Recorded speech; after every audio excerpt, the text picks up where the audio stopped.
Choisis la vie, te sens-tu persécuté?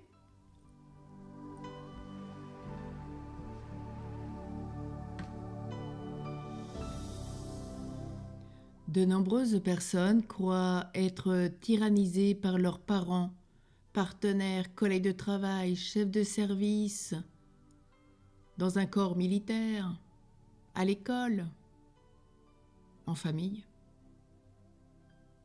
à l'église. Te sens-tu persécuté? As-tu l'impression que l'on vient fouiller dans tes affaires? Que tu es sur écoute? Penses-tu que tu es la proie de la méchanceté des autres?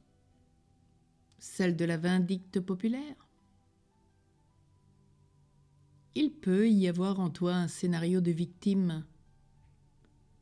Il te fait agir comme quelqu'un qui a l'habitude de supporter la pression des autres, de se sentir outragé, trahi, de ne pas être compris.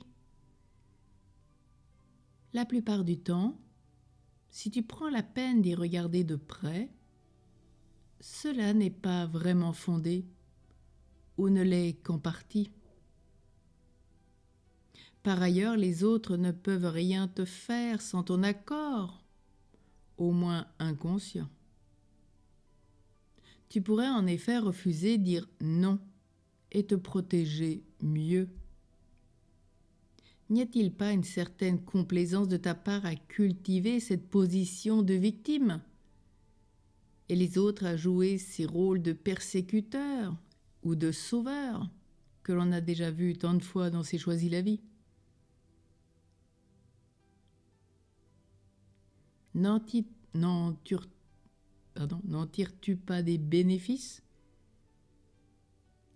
N'est-ce pas une façon pour toi de justifier une forme d'immobilisme, un refus de prendre des décisions?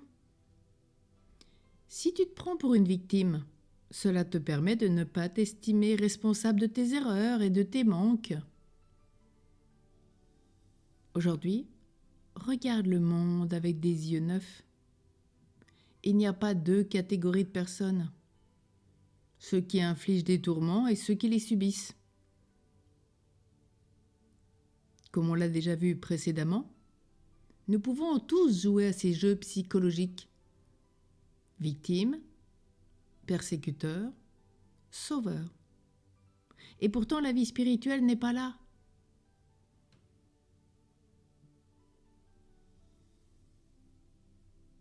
Oui, il existe bien en chacun et chacune d'entre nous une partie persécutrice, une partie victime, une partie qui veut jouer au sauveur de l'humanité. Tu as en toi-même les trois. Et pour te sentir bien dans ta vie, il est important que tu sortes de ce triangle dramatique, persécuteur, sauveteur, victime qui te fait interpréter faussement la réalité. Je t'invite à regarder déjà les Choisis la vie sur ce sujet, à les écouter, à les travailler, parce que la vie spirituelle n'est pas là. Ce ne sont que des jeux psychologiques.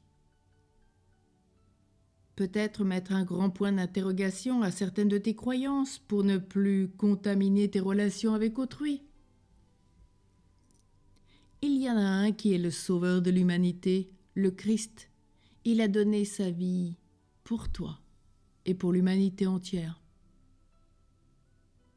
Il a été la victime offerte volontairement, responsable pour correspondre à la volonté du Père. Ce qui n'a rien à voir avec notre rôle de victime qui nous permet d'être irresponsables de nos erreurs et de nos manques.